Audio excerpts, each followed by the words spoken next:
Process of law.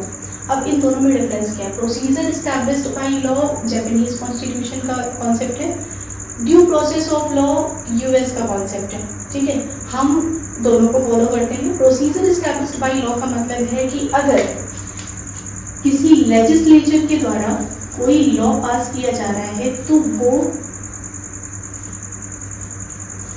Void declare कर दिया जाएगा। इफ वॉइड डिक्लेयर किया जा सकता है अगर वो जो लॉ बनाया गया है उसमें करेक्ट प्रोसीजर नहीं फॉलो किया गया है। तो मतलब कहने का ये है कि अगर कोई भी लेजिस्लेचर, अगर हम पार्लियामेंट की बात करें तो पार्लियामेंट में कोई भी नियम अगर बन रहा है तो उसको बनाने का प्रोसीजर हमेशा करेक्ट होना चाहिए। आप करेक्ट प्रोसीजर को फॉलो करके उस नियम को बनाइए, अदरवाइज उस नियम को वॉइड डिक्लेयर कर दिया जाएगा, मतलब उस नियम को माना ही नहीं जाएगा। ठीक है, ये है procedure established by law.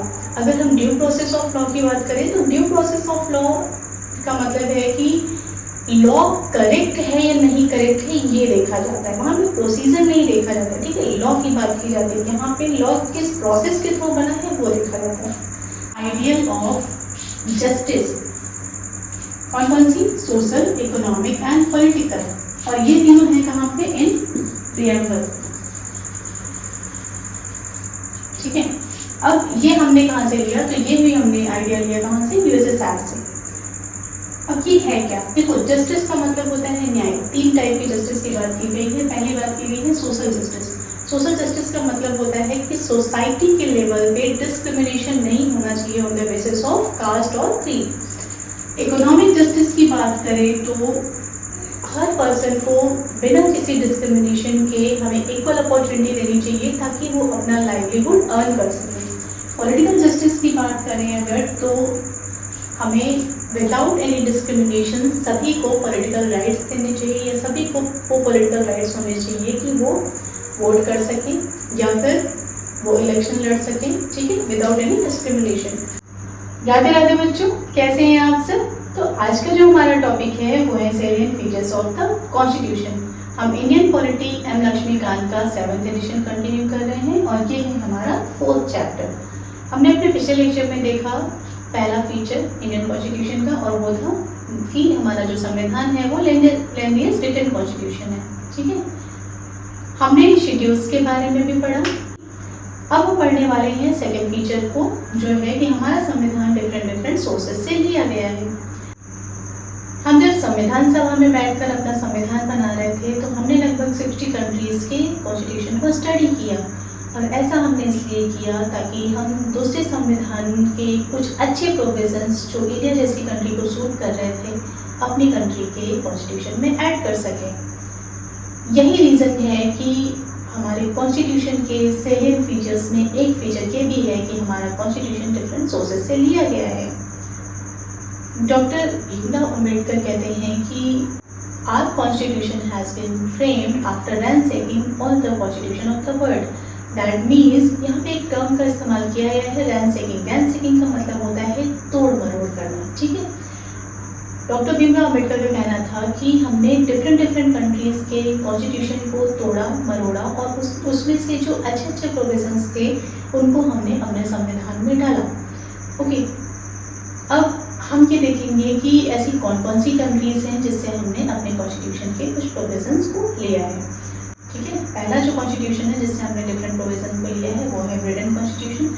Second constitution है हमारा यूएसए का कॉन्स्टिट्यूशन। थर्ड है हमारा कनाडा का कॉन्स्टिट्यूशन। फोर्थ है हमारा यूएसएसआर का कॉन्स्टिट्यूशन। फिफ्थ है जर्मनी का कॉन्स्टिट्यूशन। सिक्स्थ है फ्रांस का कॉन्स्टिट्यूशन। सेवेंथ है आयरिश कॉन्स्टिट्यूशन। 8th है जापानीज कॉन्स्टिट्यूशन। 9th है Australian constitution and 10th and last जो है वो है साउथ अफ्रीका का कॉन्स्टिट्यूशन। अब ये कुछ कंट्रीज थी जिसके कॉन्स्टिट्यूशन के कुछ प्रोविजंस को हमने अपने कॉन्स्टिट्यूशन में ऐड किया था। But government of India act 1935 एक ऐसा एक्ट था जिसका भी बहुत ज़्यादा प्रभाव हमारे संविधान पर रहा। ये वही एक्ट है जिसको हमने हिस्टोरिकल बैकग्राउंड वाले चैप्टर में स्टडी किया था। अब ये क्या था? देखो, हमने जब इंडियन इंडिपेंडेंस एक्ट के बारे में पढ़ा तो हमने उसमें ये देखा था कि उसमें एक फीचर था कि जब तक हमारा संविधान बनकर नहीं तैयार हो जाता तब तक हमारे देश को guidance government of India act 1935 से ही मिलेगा। दैट मीन्स कि जब तक हमारा संविधान बनकर नहीं तैयार हुआ तब तक हमारे देश का रूल किससे चल रहा था? वो था गवर्नमेंट ऑफ इंडिया एक्ट 1935। और यही वजह थी कि गवर्नमेंट ऑफ इंडिया एक्ट 1935 का बहुत ज़्यादा प्रभाव हमारे संविधान पे रहा। ओके, तो अब हम डिफरेंट कंट्रीज से लिए गए प्रोविजंस को थोड़ा सा डिटेल में पढ़ते हैं। तो पहली जो कंट्री थी, पहली कंट्री का कॉन्स्टिट्यूशन था वो था ब्रिटिश कॉन्स्टिट्यूशन। ठीक है, ब्रिटिशर्स जो हम पे राज करके गए, जिन्होंने इंडिया को एक कॉलोनी बना रखा था, उससे भी हमने कई प्रोविजंस को लिया था। अब उसमें पहला जो प्रोविजन था वो था पार्लियामेंट्री गवर्नमेंट। अब इसको ध्यान से देखिएगा। देखिए, जब ब्रिटिशर्स इंडिया आए तो इंडिया पे वो रोल किस हिसाब से कर रहे थे? वो हमेशा बोलते थे कि हम लॉ के अकॉर्डिंग रूल कर रहे हैं, लॉ के अकॉर्डिंग रूल कर रहे हैं। ये हमेशा वो चिल्लाते थे कि हम रूल ऑफ लॉ से काम करते हैं। तो वहाँ से हमने पहला प्रोविजन लिया रूल ऑफ लॉ का। ठीक है, मतलब कानून का नियम चलेगा देश में कानून से बढ़कर कुछ नहीं है, रूल ऑफ लॉ। ठीक है, तो हमने ये पहला प्रोविजन लिया। ये आपको याद रहना चाहिए क्योंकि ब्रिटिशर्स हमेशा कहते ही थे कि हम रूल ऑफ लॉ से काम कर रहे हैं। जब भी हम कुछ बोलते थे कि आप गलत कर रहे हो तो बोलते थे हम तो रूल ऑफ लॉ से चल रहे हैं, है ना, हम गलत कैसे कर सकते हैं। ठीक है, तो ये प्रोविजन हमने वहाँ से ले लिया।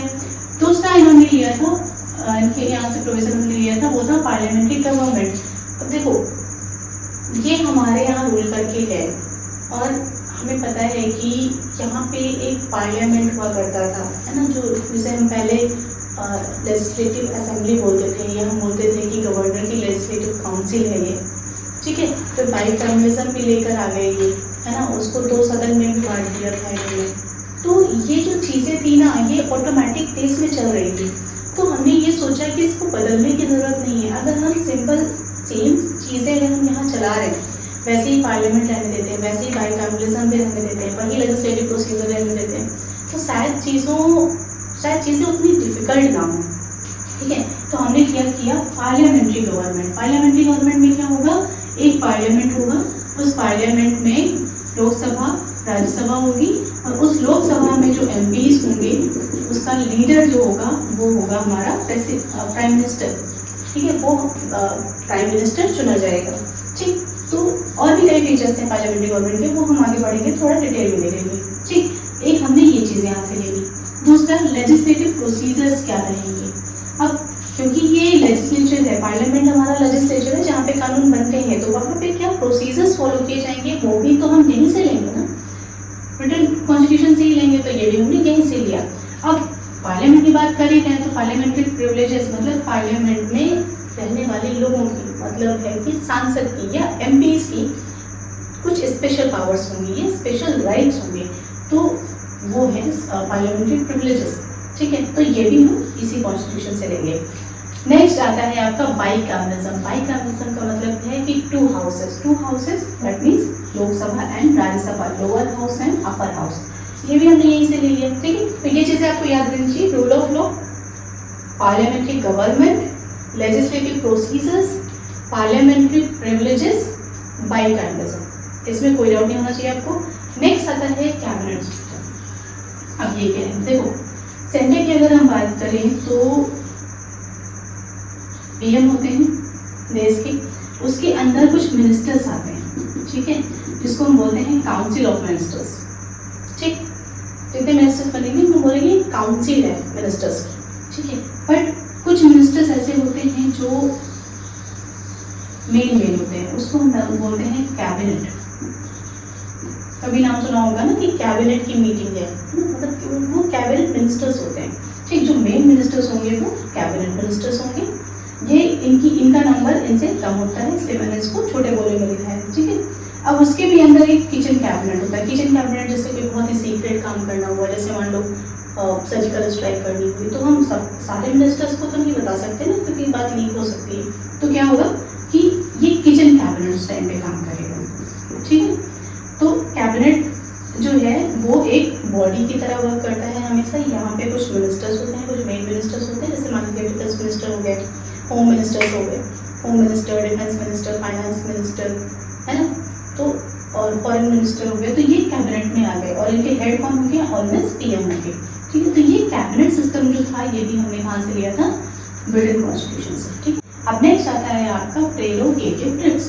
अब यहाँ पे रिट्स क्या होती है, देखो जब आप फंडामेंटल राइट का चैप्टर पढ़ेंगे ना तो उसमें हम रिट्स के बारे में पढ़ेंगे। एक्चुअली होता क्या है कि जब हमारे फंडामेंटल राइट्स का वायलेशन होता है तो अकॉर्डिंग टू आर्टिकल 32 हमारे पास ये पावर है कि हम सुप्रीम कोर्ट जा सकते हैं, और सुप्रीम कोर्ट का हथियार होता है रिट्स। सुप्रीम कोर्ट रिट्स का इस्तेमाल करके हमारे फंडामेंटल राइट्स को बचा सकता है। रिट्स का पावर हाई कोर्ट के पास भी होता है, वो भी रिट्स इशू कर सकता है, लेकिन फंडामेंटल राइट्स को बचाने के लिए केवल सुप्रीम कोर्ट रिट्स इशू करता है। ठीक है, तो ये चीज़ें हैं ब्रिटिश कॉन्स्टिट्यूशन से जो हमने ली है। ओके, अब ब्रिटिश कॉन्स्टिट्यूशन की एक चीज़ छूट गई थी जो है सिंगल सिटीजनशिप। सिंगल सिटीजनशिप भी ब्रिटेन कॉन्स्टिट्यूशन से ही लिया गया है। एक्चुअली डुअल सिटीजनशिप का जो कॉन्सेप्ट है वो यूएसए से बिलोंग करता है, बट सिंगल सिटीजनशिप का कॉन्सेप्ट ब्रिटेन से बिलोंग करता है, तो आप ये याद रखिए। अब नेक्स्ट आते हैं हम यूएस कॉन्स्टिट्यूशन पे, तो हम देखेंगे कि यूएस से कौन कौन से फीचर्स लिए गए हैं। तो पहला है फंडामेंटल राइट। ठीक है, यूएस के बिल ऑफ राइट्स से एम्प्रेस होके ही हमने इंडियन कॉन्स्टिट्यूशन में फंडामेंटल राइट्स को इंक्लूड किया है। नेक्स्ट एक चीज़ आपको याद रखना है कि यूएस की ना जुडिशरी बहुत पावरफुल है। तो अगर पावरफुल जुडिशरी है यूएस में तो मतलब है कि वो पावरफुल क्यों है, क्योंकि वो इंडिपेंडेंट है। ठीक है, तो जुडिशरी की इंडिपेंडेंस ये हमने कहाँ से लिया है, यूएसए से। ओके, नेक्स्ट आता है पॉइंट जुडिशियल रिव्यू। अब ये क्या होता है, हमारे संविधान में आर्टिकल 13 ये हमें पावर देता है कि judiciary that means supreme court या हाई कोर्ट पार्लियामेंट के द्वारा जो लॉज बनाए जा रहे हैं प्लस एग्जीक्यूटिव जो जिन लॉज को लागू करती है, इन दोनों पे चेक्स एंड बैलेंसेस रख सकता है। दैट मींस लेजिस्लेचर पे और एग्जीक्यूटिव पे दोनों पे चेक्स एंड बैलेंस रहेगा किसका, जुडिशरी का। अब पार्लियामेंट में अगर कोई एक्ट बनाया गया तो उसका जुडिशियल रिव्यू भी हो सकता है। रिव्यू का मतलब है कि जुडिशरी उसको देखेगी कि क्या ये एक्ट सही है या फिर नहीं सही है। अगर वो एक्ट सही है तो वो कंटिन्यू होगा, अदरवाइज उसको वॉइड डिक्लेयर कर दिया जाएगा। ठीक है, तो इसको बोलते हैं जुडिशियल रिव्यू। ये हमने कहाँ से लिया है, यूएस के कॉन्स्टिट्यूशन से। नेक्स्ट प्रेसिडेंट और सुप्रीम कोर्ट और हाई कोर्ट के जजेस की रिमूवल की बात की गई है। इन दोनों को किस तरह से रिमूव किया जाएगा इसका प्रोविजन भी हमने यूएस की कॉन्स्टिट्यूशन से लिया है।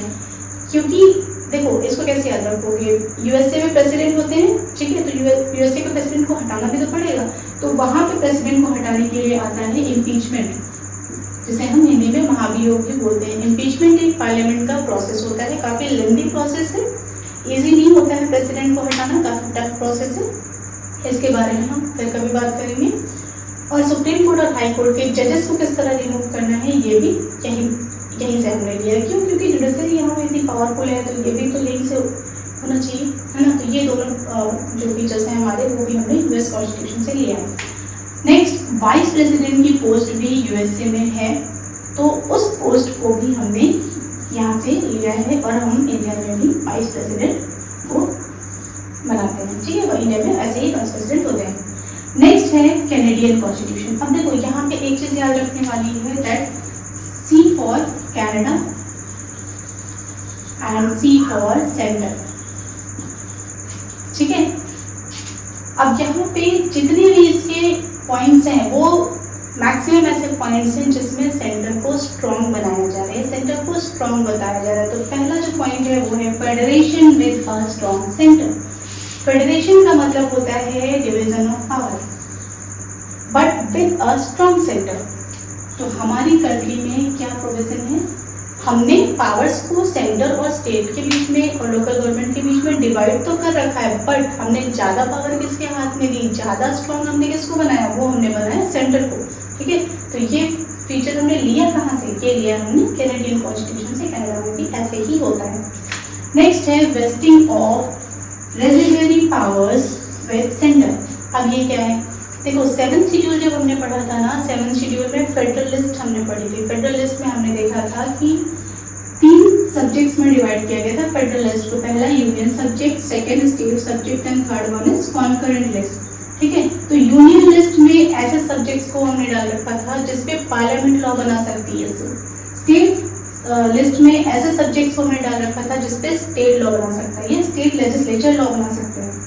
कॉन्करेंट लिस्ट में ऐसे सब्जेक्ट को डाला जाता था ये डाला जाता है जिसपे स्टेट और सेंटर, या फिर हम बोल सकते हैं कि स्टेट लेजिस्लेचर और पार्लियामेंट दोनों लॉ बना सकते हैं। बट कुछ ऐसे सब्जेक्ट्स भी हो सकते हैं जो इन तीनों से छूट जाएं, ठीक है। जैसे जब 7th शेड्यूल हमारा आया था, या जब हमारा संविधान बना था तब कंप्यूटर्स नहीं थे, उसके बाद कंप्यूटर्स आए, तो कंप्यूटर से रिलेटेड लॉ कौन बनाएगा, तो उनको हम बोलेंगे रेजिडुअरी सब्जेक्ट या रेजिडुअरी पावर्स। कुछ ऐसी पावर्स जो इसमें डिफाइन ही नहीं है, तो वो पावर्स किसके पास होनी चाहिए, ऑफकोर्स सेंटर के पास होनी चाहिए। तो ये प्रोविजन भी हमारा कनाडा से लिया गया है। नेक्स्ट है appointment of governors bye centre.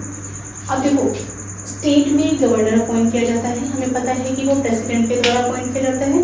अब सोचकर देखिए, स्टेट में सीएम होते हैं, ठीक है, और स्टेट में गवर्नर भी होते हैं। सीएम डायरेक्टली इलेक्ट होकर आते हैं, जिन्हें जनता चुनती है। गवर्नर को प्रेसिडेंट नियुक्त करता है। तो हम कह सकते हैं ना कि सेंटर की कहीं ना कहीं नजर रहती है गवर्नर पे।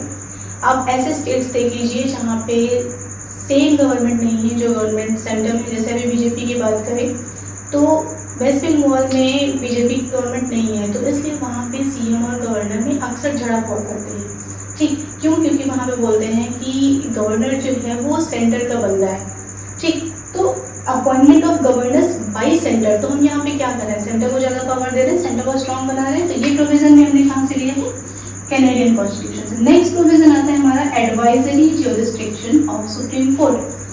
सुप्रीम कोर्ट, देखो आर्टिकल 143 जो है ना हमारे संविधान का, वो प्रेसिडेंट को ये पावर देता है कि वो सुप्रीम कोर्ट से किसी टॉपिक पे ओपिनियन ले सकते हैं, ठीक है। अब उसकी कुछ लिमिटेशंस हैं, क्या क्राइटेरिया है उसको हम आगे बढ़ेंगे, ठीक।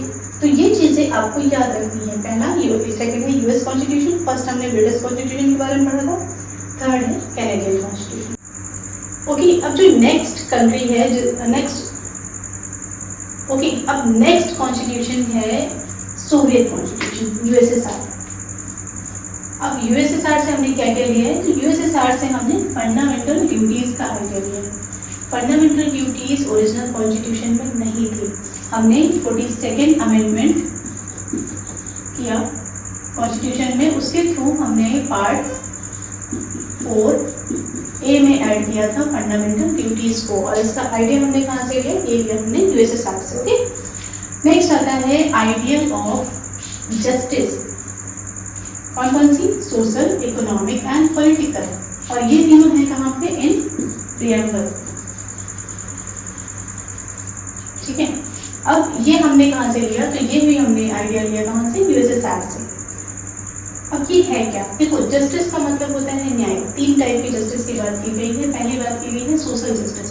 सोशल जस्टिस का मतलब होता है कि सोसाइटी के लेवल पे डिस्क्रिमिनेशन नहीं होना चाहिए on the basis of caste और क्रीड। इकोनॉमिक जस्टिस की बात करें तो हर पर्सन को बिना किसी डिस्क्रिमिनेशन के हमें इक्वल अपॉर्चुनिटी देनी चाहिए ताकि वो अपना लाइवलीहुड अर्न कर सकें। पॉलिटिकल जस्टिस की बात करें अगर, तो हमें विदाउट एनी डिस्क्रिमिनेशन सभी को पॉलिटिकल राइट्स देने चाहिए, या सभी को पॉलिटिकल राइट्स होने चाहिए कि वो वोट कर सकें या फिर वो इलेक्शन लड़ सकें, ठीक है, विदाउट एनी डिस्क्रिमिनेशन। तो जस्टिस यहाँ पे 3 टाइप की, इसको हम थोड़ा और डिटेल में देखेंगे जब प्रियम्बल पढ़ेंगे, ठीक है। नेक्स्ट कंट्री है वेइमार कॉन्स्टिट्यूशन ऑफ जर्मनी। अब जर्मनी के संविधान से हमने कौन सा प्रोविजन लिया, तो हमने लिया इमरजेंसी का प्रोविजन। वो भी किससे डील करता हुआ, तो डील कर रहा था related to suspension of fundamental rights. देखो इमरजेंसी को हमने गवर्नमेंट ऑफ इंडिया 1935 से ले लिया था, बट इमरजेंसी जब लगेगी उस टाइम पे फंडामेंटल राइट्स का क्या होगा, ठीक है। कौन से फंडामेंटल राइट्स सस्पेंड हो चुके होंगे, कौन कौन से फंडामेंटल राइट्स बचेंगे, ये प्रोविजन हमने लिया जर्मनी से, ठीक है। अब इसको और डिटेल में पढ़ेंगे जब हम इमरजेंसी के बारे में पढ़ेंगे। यहाँ पे हम नेशनल इमरजेंसी की बात कर रहे हैं, उसी टाइम पे फंडामेंटल राइट्स को सस्पेंड किया जाता है, ठीक है। नेक्स्ट है आपका फ्रेंच कॉन्स्टिट्यूशन। फ्रांस की कॉन्स्टिट्यूशन से हमने कौन कौन से प्रोविजन लिए, तो पहला हमने लिया रिपब्लिक। अच्छा, यहाँ पे एक चीज़ और ध्यान रखिएगा, ये जो हमने जस्टिस का प्रोविजन लिया है ना यूएसएसआर से, ये हमने लिया था रशियन रिवॉल्यूशन से, ठीक है।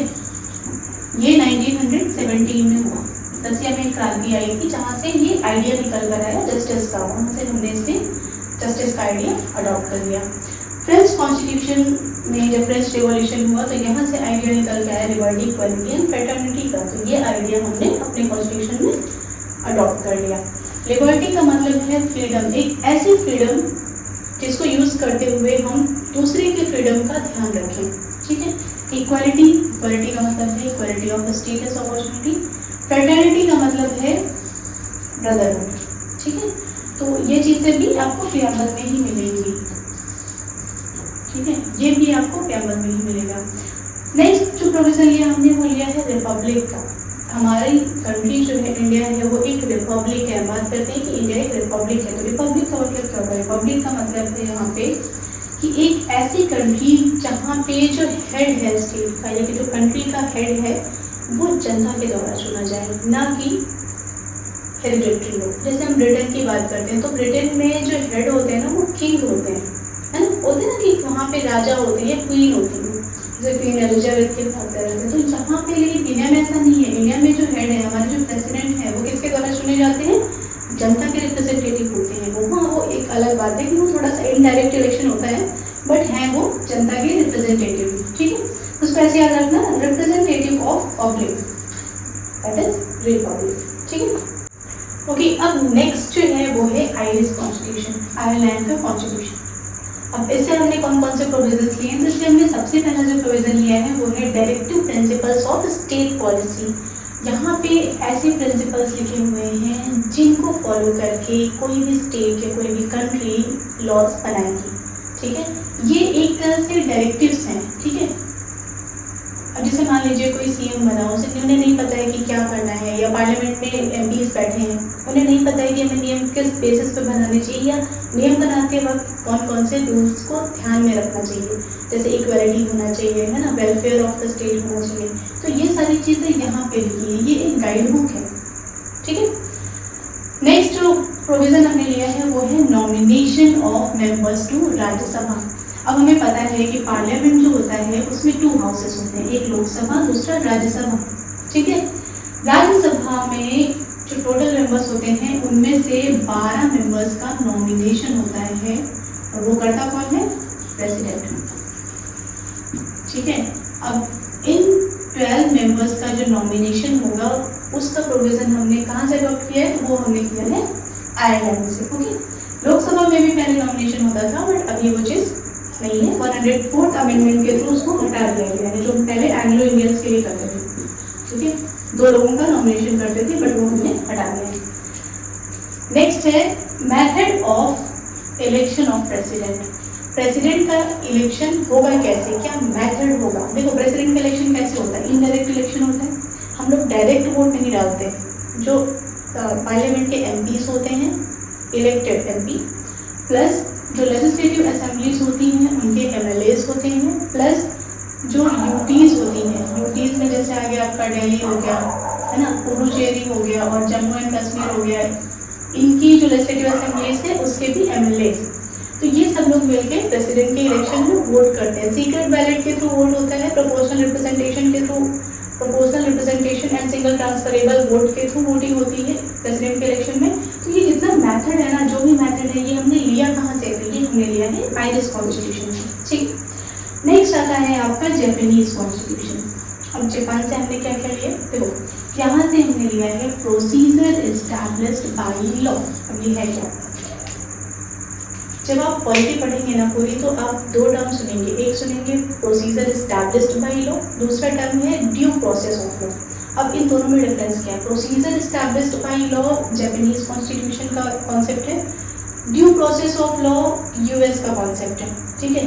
हम दोनों को फॉलो करते हैं। प्रोसीजर एस्टैब्लिश्ड बाय लॉ का मतलब है कि अगर किसी लेजिस्लेचर के द्वारा कोई लॉ पास किया जा रहा है तो वो वॉइड डिक्लेयर कर दिया जाएगा। इफ वॉइड डिक्लेयर किया जा सकता है अगर वो जो लॉ बनाया गया है उसमें करेक्ट प्रोसीजर नहीं फॉलो किया गया है। तो मतलब कहने का ये है कि अगर कोई भी लेजिस्लेशन, अगर हम पार्लियामेंट की बात करें तो पार्लियामेंट में कोई भी नियम अगर बन रहा है तो उसको बनाने का प्रोसीजर हमेशा करेक्ट होना चाहिए। आप करेक्ट प्रोसीजर को फॉलो करके उस नियम को बनाइए, अदरवाइज उस नियम को वॉइड डिक्लेयर कर दिया जाएगा मतलब उस नियम को माना ही नहीं जाएगा। ठीक है, ये है प्रोसीजर एस्टैब्लिश्ड बाय लॉ। अगर हम ड्यू प्रोसेस ऑफ लॉ की बात करें तो ड्यू प्रोसेस ऑफ लॉ का मतलब है कि लॉ करेक्ट है या नहीं करेक्ट है ये देखा जाता है, वहाँ पे प्रोसीजर नहीं देखा जाता है। ठीक है, लॉ की बात की जाती है, यहाँ पे लॉ किस प्रोसेस के थ्रू बना है वो देखा जाता है।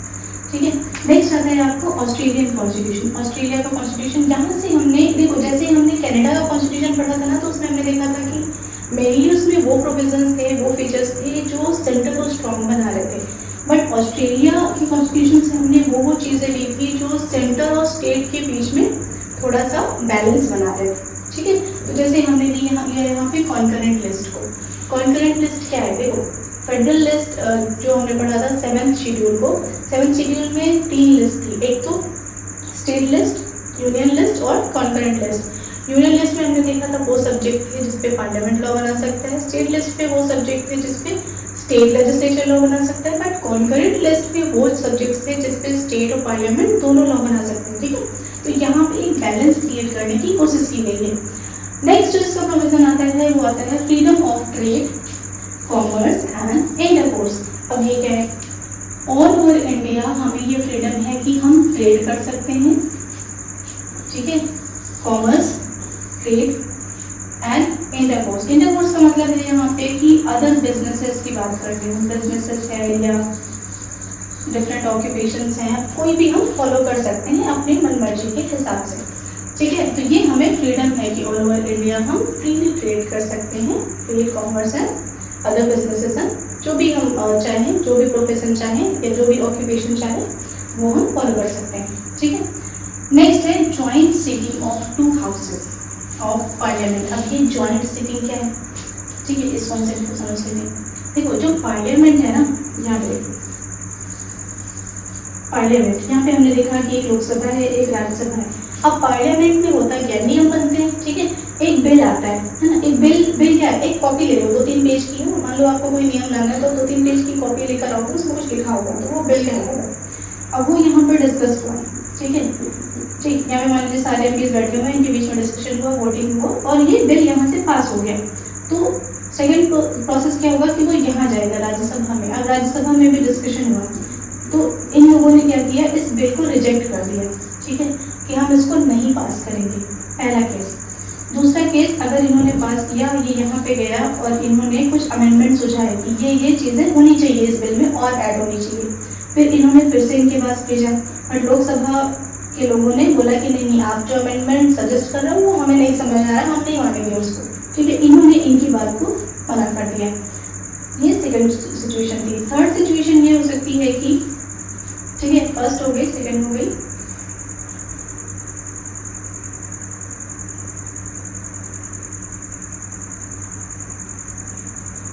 थर्ड सिचुएशन ये हो सकती है कि लोकसभा से बिल पास होकर राज्यसभा में गया, बट राज्यसभा में 6 महीने तक कोई एक्शन लिया ही नहीं गया। तो इस केस में ये तीसरा केस हुआ। ठीक है, तो ये 3 केसेस, पहला इनके बिल को इन्होंने रिजेक्ट किया, दूसरा इनके सुझाए हुए अमेंडमेंट्स को इन्होंने रिजेक्ट किया, तीसरा 6 महीने तक सेकेंड हाउस ने कोई 6 महीने तक सेकेंड हाउस ने कुछ भी नहीं किया इस बिल का। ठीक है, कोई डिसीजन लिया ही नहीं। तो इन 3 केसेस में डेडलॉक क्रिएट होता है बिल पे। ठीक है, और जब डेडलॉक क्रिएट होता है तब क्या होता है, जॉइंट सिटिंग। ये बिल्कुल वैसे ही है कि परिवार में 2 भाई जब लड़ बैठते हैं तो पेरेंट्स क्या सोचते हैं कि दोनों को साथ में बिठाते हैं, थोड़ा सा बात करते हैं, समझाएंगे बुझाएंगे, शायद मैटर सॉल्व हो जाए। ठीक है, तो यहाँ पे वही चीज़ें हो रही हैं। अब एक ज्वाइंट सिटिंग होगी, ज्वाइंट सिटिंग में क्या होगी, सारे एमपीज एक साथ बैठेंगे। ठीक है, अब हेड कौन होगा यहाँ पे हेड होगा लोकसभा का स्पीकर। अगर लोकसभा के स्पीकर ये एब्सेंट हुए तो डिप्टी स्पीकर, अगर ये भी एब्सेंट हुए तो राज्यसभा के वाइस चेयरमैन। ये हमेशा आप याद रखिएगा, राज्यसभा के चेयरमैन कभी भी हेड नहीं होते हैं ज्वाइंट सिटिंग में। ठीक है, तो ज्वाइंट सिटिंग होगी और यहाँ पे बिल पास होगा या जो भी होगा बिल का यहाँ पे होगा। ठीक है, तो ज्वाइंट सिटिंग का ये मतलब है पार्लियामेंट की। ठीक है, ओके, अब नेक्स्ट है आपका साउथ अफ्रीकन कॉन्स्टिट्यूशन। अब देखते हैं साउथ अफ्रीका से हमने क्या किया है। तो यहाँ से हमने लिया procedure for amendment of the constitution. ठीक है। अब संविधान को अमेंड करने का, कॉन्स्टिट्यूशन को अमेंड करने का क्या प्रोसीजर होता है? देखो, कॉन्स्टिट्यूशन को 3 तरीके से अमेंड किया जाता है। पहला सिंपल मेजॉरिटी, दूसरा स्पेशल मेजॉरिटी, तीसरा special majority plus ratification of half of the states. ठीक है, तो ये 3 तरीके हैं। अब इसका क्या प्रोसीजर रहेगा तीनों का अलग अलग, वो हमने कहाँ से लिया है? साउथ अफ्रीकन कॉन्स्टिट्यूशन से। ये पूरा अलग एक चैप्टर है, अमेंडमेंट ऑफ द कॉन्स्टिट्यूशन, तो बाकी डिटेल हम वहाँ से कवर करेंगे। ठीक है, नेक्स्ट प्रोविजन जो हमने यहाँ से लिया है वो है election of members of Rajya Sabha. देखो, लोकसभा के जो एमपीज हैं उनका इलेक्शन हमें पता है, हम डायरेक्ट वोट करते हैं। जैसे अभी लोकसभा के चुनाव होने वाले होते हैं ना, लोकसभा के चुनाव होने वाले, तो राज्यसभा के चुनाव होने वाले हमने ऐसा कभी नहीं सुना ना कि हम वोट डालने जा रहे हैं राज्यसभा में, क्योंकि जो राज्यसभा के एमपी होते हैं वो डायरेक्ट नहीं चुने जाते हैं, उनका इलेक्शन होता है इनडायरेक्ट। और उनको कौन चुनता है? उनको चुनते हैं स्टेट लेजिस्लेचर के एमएलएज, इलेक्टेड एमएलएज। ठीक है, तो ये चुनते हैं राज्यसभा के एमपीज को। तो इनका इलेक्शन ये भी हमने कहाँ से लिया है? साउथ अफ्रीकन कॉन्स्टिट्यूशन से। नेक्स्ट है हमारा गवर्नमेंट ऑफ इंडिया एक्ट 1935। अब इससे सबसे पहली चीज़ जो हमने ली वो ली फेडरल स्कीम्स। अगर आपको याद होगा, हिस्टोरिकल बैकग्राउंड में हमने देखा था कि गवर्नमेंट ऑफ इंडिया एक्ट 1935 में एक प्रोविज़न लाया गया था और वो बात की गई थी फेडरेशन ऑफ इंडिया की। ठीक है, फेडरेशन ऑफ इंडिया में बोला था कि जितने भी प्रिंसली स्टेट्स हैं, ब्रिटिश इंडिया है, उन सबको एक साथ लाया जाए। ठीक है, और एक फेडरेशन बनाया जाए। हाँ, वो चीज़ सक्सेसफुल नहीं हुई बट ट्राई किया गया था, तो वहाँ से ही हमने फेडरल स्कीम को लिया है। ठीक है, फेडरल स्कीम का मतलब है, फेडरल वर्ड का मतलब है डिवीजन ऑफ पावर। ठीक है, अगर पावर का डिवीजन हो वो सेंटर और स्टेट के बीच में, ठीक है, सारी पावर यहाँ पे सेंट्रलाइज नहीं है, डिवीजन है पावर का सेंटर और स्टेट के बीच में, तो वो मतलब हो जाएगा कि फेडरल है चीज़ें। ठीक है, फेडरल स्कीम हमने यहाँ से लिया है। नेक्स्ट है हमने office of governor. Her state में एक गवर्नर होना चाहिए, ये चीज़ें भी हमने कहाँ से ली? तो गवर्नमेंट ऑफ इंडिया 1935 से। Next judiciary, government of India 1935 में हमने फेडरल कोर्ट की बात की थी, तो जुडिशरी हमने यहीं से ली। नेक्स्ट है पब्लिक सर्विस कमीशन। अब पब्लिक सर्विस कमीशन वो चाहे प्रोविंशियल की बात करें या फेडरल की बात करें, तो वो सारा भी 1935 के एक्ट में था, तो वहाँ से ये चीज़ें हमने ले ली। नेक्स्ट है आपका इमरजेंसी प्रोविजन। ठीक है, ये भी हमने वहीं से लिया। अब देखो, यहाँ इमरजेंसी प्रोविजन है, ठीक है, बट जर्मनी से हमने क्या लिया था कि इमरजेंसी के टाइम पे फंडामेंटल राइट का क्या करना है, तो दोनों में कंफ्यूज मत होइएगा। ठीक, नेक्स्ट है सम एडमिनिस्ट्रेटिव डिटेल्स। ठीक है, एडमिनिस्ट्रेशन कैसे करना है, तो वो थोड़ी सी डिटेलिंग हमने गवर्नमेंट ऑफ इंडिया एक्ट 1935 से ली। ठीक है, तो ये चीज़ें हैं। अब यहाँ से हमारा सेकेंड जो सेकेंड फीचर है वो खत्म होता है, ड्रॉन फ्रॉम वेरियस सोर्सेज। अब हम नेक्स्ट फीचर पे आएंगे। ठीक है, चलिए, थैंक यू।